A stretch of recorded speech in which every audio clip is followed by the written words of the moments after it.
ಯಾರು ಹೇಳಿದ್ದು? ಯಾವ್ದಾದ್ರು ಸಂಬಳ ನಿಂತೋಗಿದ್ಯಾ? ಪೆನ್ಷನ್ ನಿಂತೋಗಿದ್ಯಾ? ಸೋಷಿಯಲ್ ಸೆಕ್ಯೂರಿಟಿ ಪೆನ್ಷನ್ಗಳು ನಿಂತೋಗಿದಾವ?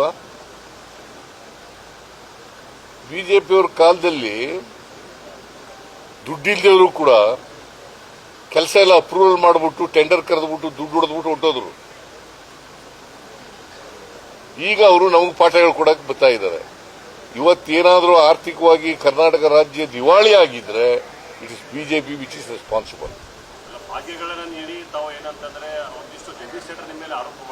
ಜಗದೀಶ್ ಶೆಟ್ಟರ್ ಇರುವಾಗಲೇ ಹಾಳಾದ್ದು ಎಲ್ಲ. ಬಸವರಾಜ ಬೊಮ್ಮಾಯಿ, ಯಡಿಯೂರಪ್ಪ, ಜಗದೀಶ್ ಶೆಟ್ಟರ್ ಇರುವಾಗಲೇ ಎಲ್ಲ ಹಾಳಾಗಿರೋದು.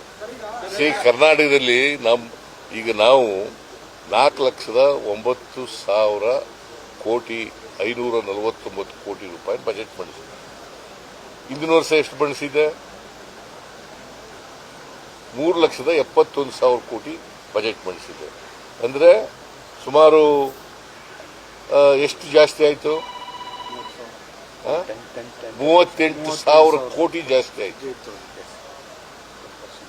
ಆರ್ಥಿಕವಾಗಿ ದಿವಾಳಿ ಆಗ್ಬಿಟ್ಟಿದೆ. ಹೆಚ್ಚಾಯ್ತಿತ್ತ? ಯಾರು ಸಾಲ ಮಾಡಿದೀವಿ? ಅವ್ರು ನರೇಂದ್ರ ಮೋದಿ ಅವರು ಎಷ್ಟು ಸಾಲ ಮಾಡಿದ್ದಾರೆ ಗೊತ್ತಾ ನಿನಗೆ? ನರೇಂದ್ರ ಮೋದಿ ಅವರು ಬಂದಾಗ ಎಷ್ಟು ಸಾಲ ಇತ್ತು ಅಂತ ದೇಶದ ಮೇಲೆ? 53,11,000 ಕೋಟಿ. 10 ವರ್ಷದಲ್ಲಿ ಎಷ್ಟಾಯ್ತು ಗೊತ್ತಾ? 200 ಲಕ್ಷ ಕೋಟಿ. ಸ್ವಾತಂತ್ರ್ಯ ಬಂತವಿಂದ 53,11,000 ಕೋಟಿ. ಇವ್ರು ಬಂದ ಮೇಲೆ 200 ಲಕ್ಷ ಕೋಟಿ. 4 ಪಟ್ಟು ಜಾಸ್ತಿ ಆಯ್ತು. ಯಾರು ಅದಕ್ಕೆ ಕಾರಣ? ದೇಶದ ಮೇಲೆ ಸಾಲ ಜಾಸ್ತಿ ಆಗ್ಬೇಕಾದ್ರೆ ಯಾರು ಕಾರಣ? ನರೇಂದ್ರ ಮೋದಿಜಿ. ನೀವು ಅದನ್ನು ಹೇಳೋದೇ ಇಲ್ಲ, ನಿಮಗೆ ಗೊತ್ತೂ ಇಲ್ಲ ಪಾಪ, ಹೇಳಕ್ಕೂ ಹೋಗಲ್ಲ.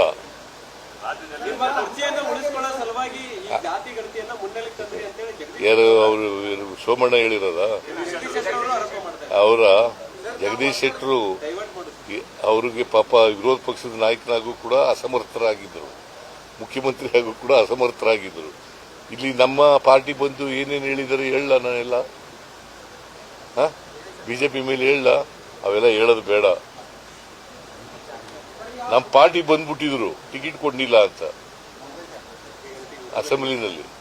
ನಮ್ಮ ಪಾರ್ಟಿ ಬಂದಿದ್ರು, ಇಲ್ಲಿ MLC ಮಾಡಿ ಮಜಾ ಮಾಡಿ ಅಲ್ಲೋದ್ರು.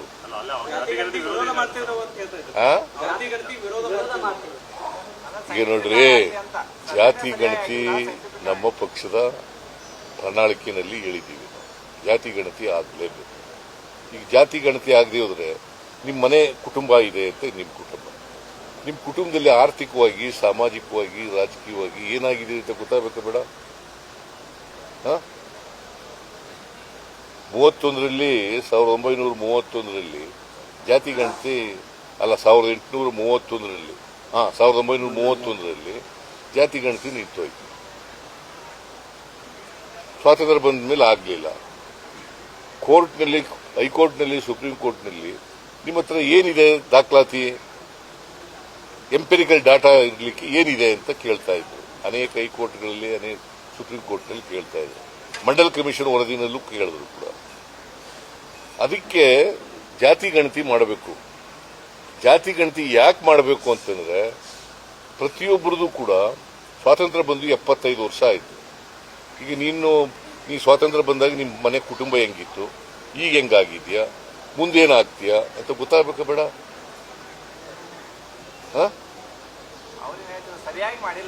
ಯಾರು ಹೇಳಿದವರು?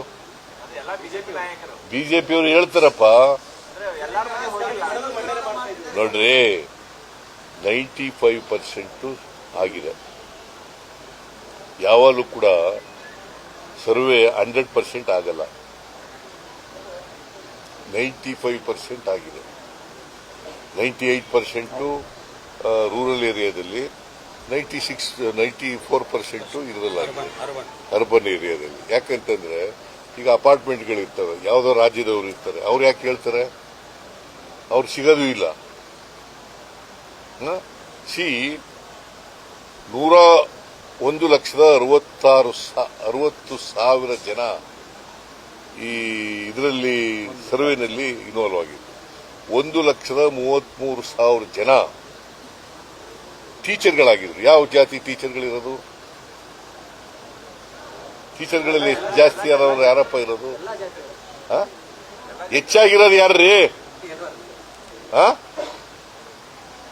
ಜನರಲ್ ಕ್ಯಾಟಗರಿ ಅವರಲ್ವಾ? ಮತ್ತೆ ಹೆಂಗೆ ಸರ್ವೆ ಆಗಿಲ್ಲ ಅಂತ ಹೇಳ್ತೀರಿ? ಸರ್ವೆ ಆಗಿಲ್ಲ, ಸರಿಯಾಗಿ ಆಗಿಲ್ಲ, ವೈಜ್ಞಾನಿಕವಾಗಿ ಆಗಿಲ್ಲ. ಹೆಂಗಪ್ಪ ವೈಜ್ಞಾನಿಕ ಅಂದ್ರೇನು? ಏನ್ರಿ ಹಾಗಂದ್ರೆ ವೈಜ್ಞಾನಿಕ ಅಂದ್ರೆ?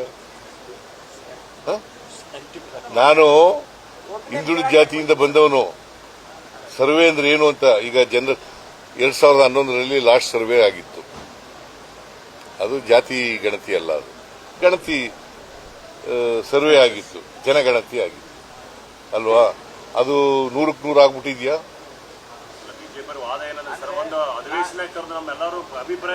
ನಾನು ಕ್ಯಾಬಿನೆಟ್ ಮಂಡಿಸ್ತೇನೆ, ಅಸೆಂಬ್ಲಿನಲ್ಲಿ ನೇರವಾಗಿ ಮಂಡಿಸಕ್ ಬರಲ್ಲ. ಕ್ಯಾಬಿನೆಟ್ ನಲ್ಲಿ ಮಂಡಿಸಿ, ಕ್ಯಾಬಿನೆಟ್ ನಲ್ಲಿ ಚರ್ಚೆ ಮಾಡಿ ಆಮೇಲೆ ಅಸೆಂಬ್ಲಿನಲ್ಲಿ ಮಂಡಿಸಿ. ಮಹಾರಾಷ್ಟ್ರ ಸರ್ಕಾರದವರು ತಮ್ಮ ಅನುದಾನದಲ್ಲಿ ಬೆಳಗಾವಿಯಲ್ಲಿ ಒಂದು ಭವನವನ್ನು ಕಟ್ತಾ ಇದ್ದಾರೆ. ಭಾರತದ ಒಕ್ಕೂಟದ ವ್ಯವಸ್ಥೆಯನ್ನ ಗಾಳಿಗೆ ತೂರಿ ಅವರು ತಮ್ಮ ಅನುದಾನದಲ್ಲಿ ಬೆಳಗಾವಿಯಲ್ಲಿ ಭವನ ಕಟ್ಟೋದು, ಇಲ್ಲಿ ಜನರಿಗೆ ವಿಮಾ ಸೌಲಭ್ಯ. ನೋಡಯ್ಯ, ನಾವು ಈಗ ಡೆಲ್ಲಿನಲ್ಲಿ ಹೋಗಿ ಕಟ್ಟಿದೋ ಒಂದು ಹೊಸ ಬಿಲ್ಡಿಂಗ್ ಉದ್ಘಾಟನೆ ಮಾಡೋದು. ಆಸ್ತಿ ಸಂಪಾದನೆ ಮಾಡಲಿಕ್ಕೆ, ತಿರುಗಾಡಲಿಕ್ಕೆ ನಮ್ಮ ಒಕ್ಕೂಟದ ವ್ಯವಸ್ಥೆಯಲ್ಲಿ ಅವಕಾಶಗಳಿದ್ದಾವೆ, ಸಂವಿಧಾನದಲ್ಲಿ ಅವಕಾಶ. ಹಾಗಂತೇಳಿ ನಮ್ಮ ಜಾಗನ ಆಕ್ರಮಿಸ್ಕೊಳಕ್ ಬರಲ್ಲ ಅವರು. ನೋಡಪ್ಪ, ಕೇಳಿ ಇಲ್ಲಿ, ನಾವು ಮರಾಠಿಗರನ್ನ ಕರ್ನಾಟಕದಲ್ಲಿ ಇದೆಯಲ್ಲ, ಬೆಳಗಾವಿ ಇದೆಯಲ್ಲ, ಬೆಳಗಾವಿನ ಯಾವ ಕಾರಣಕ್ಕೂ ಬಿಟ್ಕೊಡಲ್ಲ. ಗೊತ್ತಾಯ್ತಾ? ತಿಳ್ಕೊ ಸರಿಯಾಗಿ. ಒಳ ಮೀಸಲಾತಿ ವಿಚಾರವಾಗಿ ಎಚ್ ಆಂಜನೇಯ ಅವರು ಆರೋಪ ಮಾಡ್ತಿದ್ದಾರೆ, ತಮ್ಮ ಪಕ್ಷದವರೇ. ಏನ್ ಆರೋಪ ಮಾಡಿದ್ರು? ನಮಗೆ ರಕ್ತ ಬರೋದು ಬಾಕಿ ಉಳಿದಿದೆ ಒಳ ಮೀಸಲಾತಿ ವಿಚಾರವಾಗಿ. ನೋಡಪ್ಪ, ಆಂಜನೇಯನು ಒಪ್ಕೊಂಡಿದ್ದಾರೆ, ಎಲ್ಲರೂ ಒಪ್ಕೊಂಡಿದ್ದಾರೆ.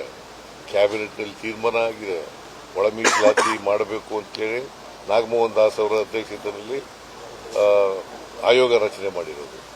ಅವರು ವರದಿ 2 ತಿಂಗಳಲ್ಲಿ ವರದಿ ಕೊಡಬೇಕು ಅಂತ ಹೇಳಿದ್ರು. 2 ತಿಂಗಳಲ್ಲಿ ವರದಿ ಕೊಟ್ಟ ಮೇಲೆ, ಎಂಪೈರಿಕಲ್ ಡಾಟಾ ಸಿಕ್ಕಿದ ಮೇಲೆ, ಬಿಕಾಸ್ ಏನಾಗಿದೆ ನೋಡಿ, ನಿಮಗೆಲ್ಲ ಗೊತ್ತಿರೋದಿಲ್ಲ. ನಿಮ್ಗೆ ಅದೇ ಬಂದಿರೋದು ನಮಗೆ ತಾಪತ್ರಯ. ಬಿಜೆಪಿಯವರು ಹೇಳದನ್ನೇ ವೇದವಾಕ್ಯ ಅನ್ಕೊಂಡ್ಬಿಡ್ತೀವಿ. ಈಗ ನೋಡಿ, ತಿಳ್ಕೋಬೇಕು ನೀವು.